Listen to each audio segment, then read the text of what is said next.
Okay, shut up.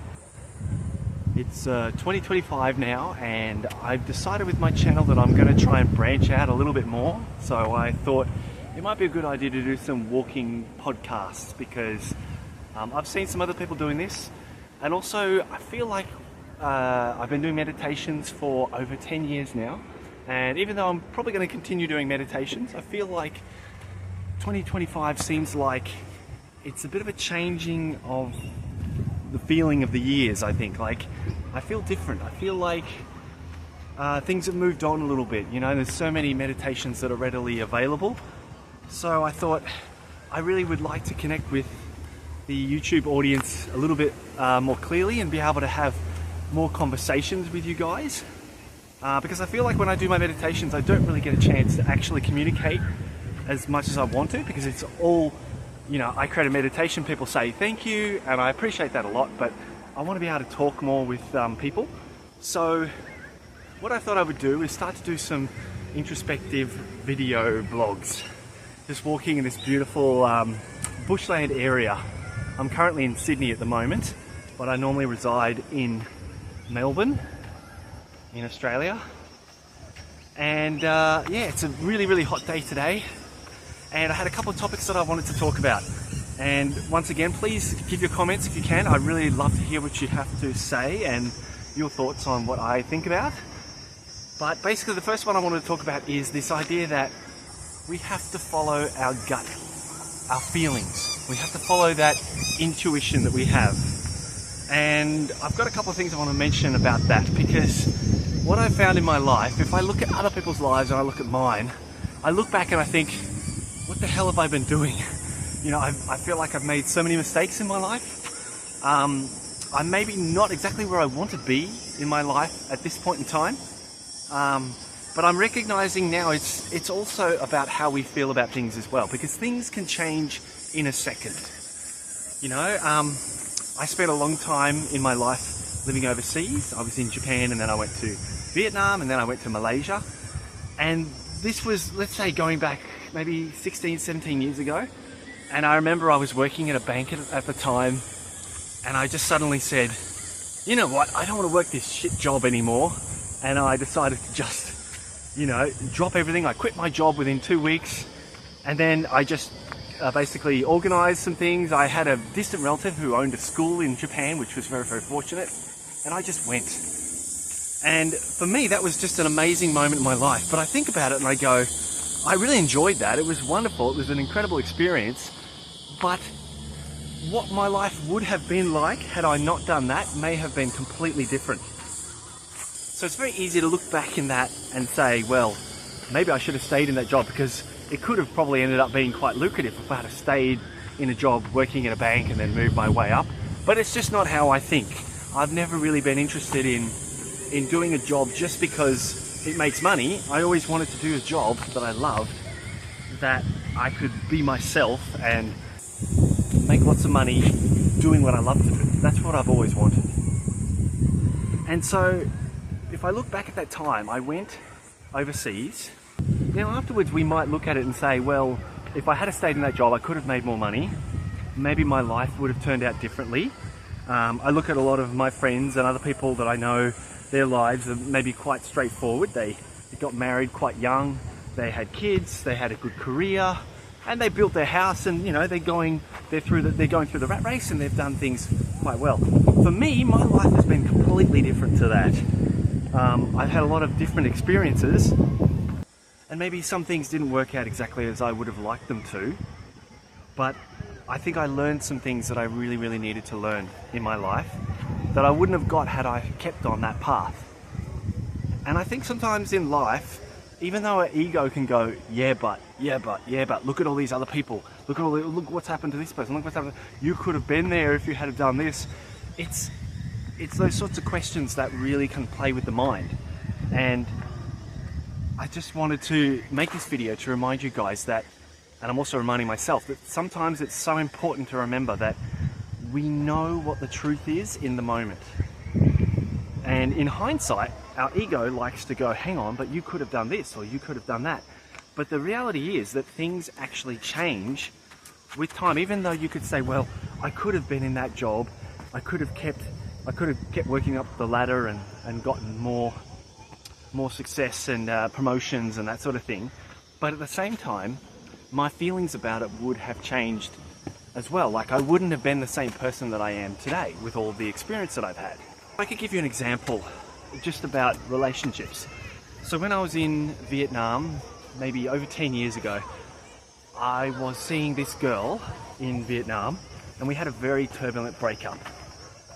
And I remember feeling a lot of regret at the time, and because I came back to Australia and I felt like I should have done something differently. I should have persevered with that relationship, and I should not have broken up with her basically and left the country. But at the time, I just followed my gut. I just went, it's time to go back to Australia. And I just went. And then for the years after that, I felt a lot of regret. And I remember thinking, what have I done? I had something that I felt pretty happy with, and I've just gone and given it up. And I'm no longer feeling happy. So what's the problem? I should have kept on that trajectory. I had something good. Even if I wasn't 100% happy, I feel like I had something good. I could have been reasonably happy, like most people, where they just kind of get on with things and they go, okay, all right, this'll do, even if maybe they're not 100% following their dreams. But the fortunate thing that happened is about 4 years after that relationship ended and I was back in Australia, I had an idea to go back to Vietnam just for 6 months while I was waiting for this application that I had to process in Australia to finalise. So I decided to go back to Vietnam for 6 months and just have a bit of an extended holiday. And when I made the decision to go back, I went onto this Facebook forum to kind of find accommodation and jobs and things like that, because I was teaching overseas, teaching English. And what was amazing is that this ex-girlfriend of mine found me on this forum and contacted me. And this is somebody who I'd ruminated over for years, and I felt so guilty. I felt like my life was over at certain points, because I felt like I had lost something that I felt like it was a peak of my life, a moment in my life where I was very happy. Even though I wasn't really truly happy, I felt like I'd thrown it away by coming back to Australia and being without that person. So I had this opportunity. When I went back to Vietnam, we caught up again, and I kind of felt like it's going to be the same as it was. But what I didn't realize is that she'd changed, and I had changed a lot. And so I had that assumption that I could just continue life on with the way it was. And we hung out for a while, and we tried to date again for maybe a few months, but it wasn't the same. It wasn't the same, and it was very turbulent and emotional, and a lot of resentment there and that sort of thing, because we were so innocent at the time. And then getting back together again, it was all this, you did this, you did that sort of stuff, and it wasn't very nice. And I was very upset because she eventually just said, look, this isn't going to work, and then she went and found somebody else. And I thought, oh my God, I've lost her again. And I was really, really upset with that. But at the same time, I have to admit, after I got over it, like I needed probably a few more weeks to kind of let it sink in that she's not the right person for me. It was the most freeing experience, because I finally realized that I didn't need that person anymore. I kind of finally realized that we were never right for each other in the first place.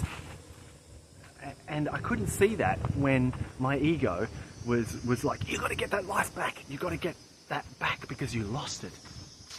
And it made me realize that that's not actually, I knew in the beginning, like my intuition already knew, but my ego didn't.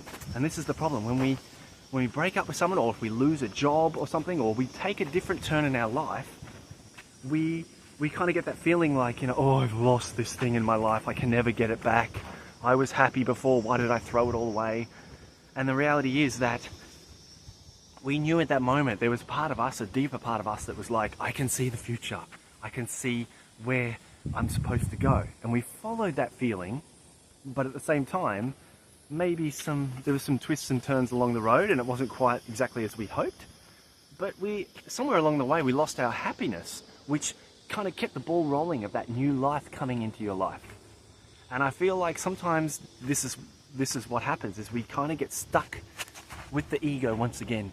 And we think, oh, if only I'd kept going along that straight and narrow path that seemed to be my happiness. But the reality is that it's not always clear cut like that. It's actually your intuition which is pointing you towards the happiness. But this intuition that's pointing to our happiness, it can go left, it can go right, it can go up, it can go down, it can go all over the place. What is actually guiding us is that innate feeling of being curious, of being hopeful, of being excited about something. And my ego, because it can't see, because the ego cannot see what is really best for us, because it can't really predict what's going to be in the future, whereas our deeper mind can. My ego then tried to hold on to things, to try to clutch at straws, to say, that was when you were happy, when you were with that person, that was what made you happy. And there's that scene out of Seinfeld, which I find amazing, where I really identified with it, where George is ruminating over losing Susan. And then Jerry and Elaine, they both know, they're like, you didn't even like her. They can see it. And he goes, no, I loved her. And then as soon as he goes back with her, he gets that realization. He's like, oh, this is the feeling that I forgot. And that's what happens. The ego doesn't know what you want. The ego tries to go, yeah, this will make you happy, this will make you happy, but it doesn't know.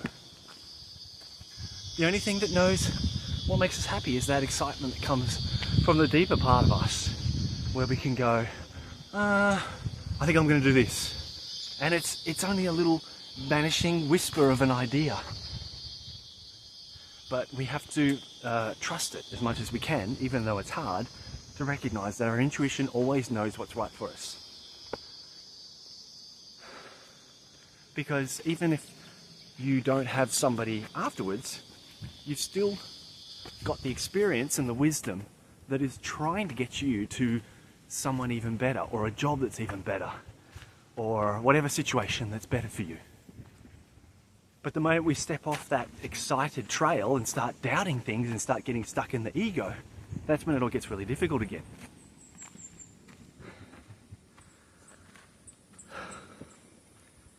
So the point I really want to mention with this video is that our intuition always knows. It always knows what's right for us, even if, like my life, even if the trail of my life has been a little bit up and down, or very up and down, and I missed some opportunities, it wouldn't have been right for me, because that intuitive part of me knew all those years ago, it just went, nah, don't do that. So it already knew. But then I look at other people and I go, oh, but hang on, these people have been very successful at that. Or that's happened for them. Why didn't I get married young, or something like that?